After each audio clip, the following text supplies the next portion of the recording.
Yo, real quick, it's me with my amazing penguin blanket, and right now I wanna break down something quick in Lightroom editing that I struggle with a lot of times. I recorded this a couple weeks ago, but I wanted to record an intro because otherwise the video would have just felt incomplete. But with that said, this video is going to be so brief.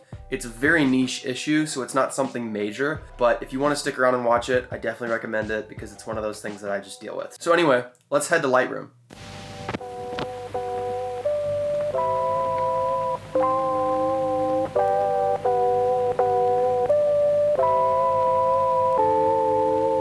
So this is a photo shoot that I did with my friend Andrew, and we were doing like a gym shoot where he's working out. Now, this photo is already edited. This is the original. And obviously you can tell that there's just a lot of factors that goes into it. There's even a problem with like the blurry hand, and it only focuses on like his left arm right here for some reason, which I find very funny.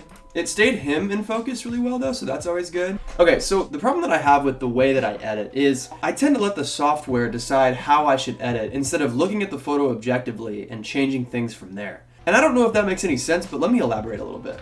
So if I look at this picture and I look at the fact that his shirt's a little washed out and offset because of this right here, because obviously if you blow it up, it makes it even worse. I can look at it one way and toy around with these tools and just go, this doesn't make it better, this doesn't make it better, this doesn't make it better, but this one kind of does. Or I can look into it and think about it logically and go, these are shadows because they're darker shades, and so I should go into the shadow part of the curves and blow it up or blow it down or what have you. And this is just like a weird, small, little psychological thing that happens a lot to me where I get lost in the editing process because I'm so confused about a lot. Because like, it's just so much to deal with.